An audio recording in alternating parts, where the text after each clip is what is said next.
gửi vào gió vào mây, tiếng hát mê say trong ngày gọi bạn. Người gửi vào năm tháng tiếng lòng giữa thu này,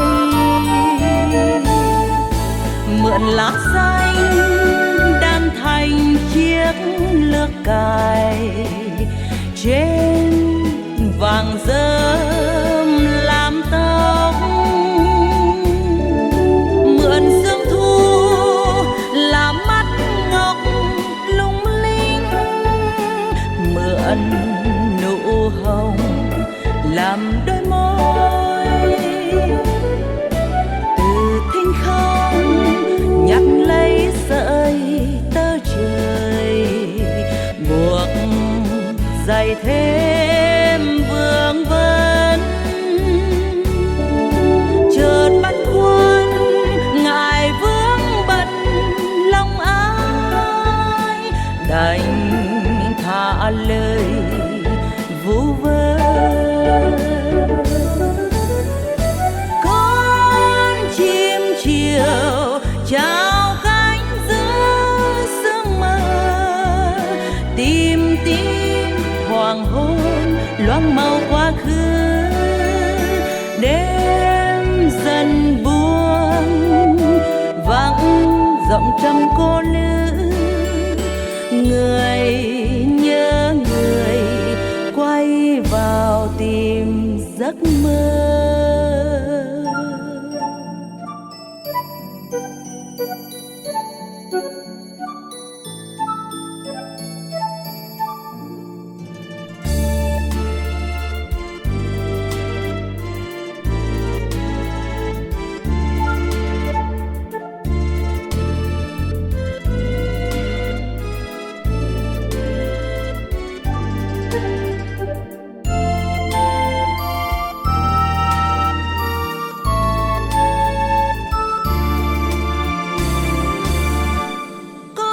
Chiều gửi vào gió vào mây, tiếng hát mê say trong ngày gọi bạn.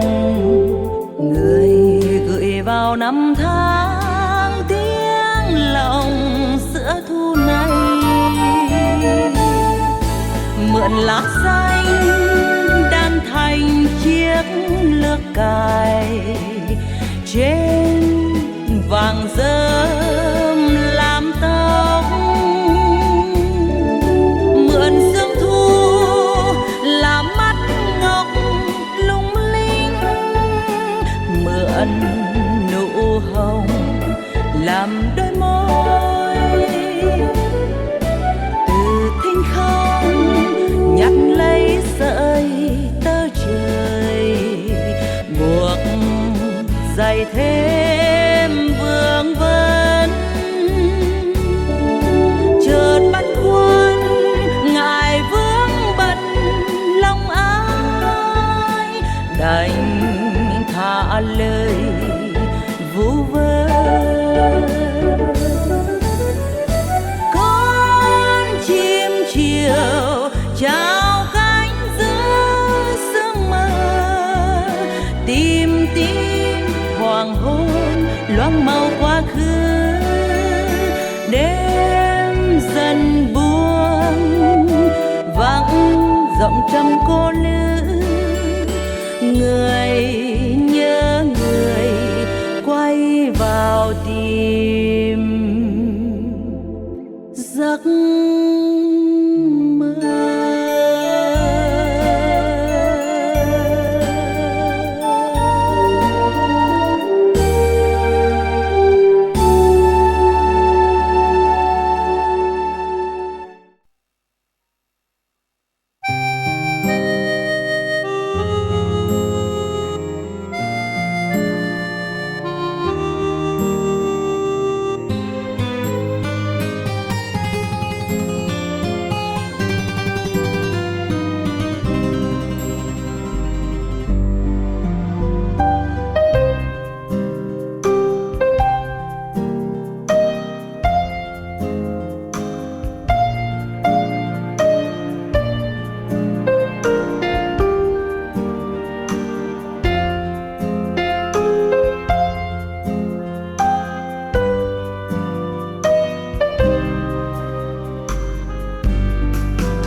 Hãy subscribe cho kênh Ghiền Mì Gõ để không bỏ lỡ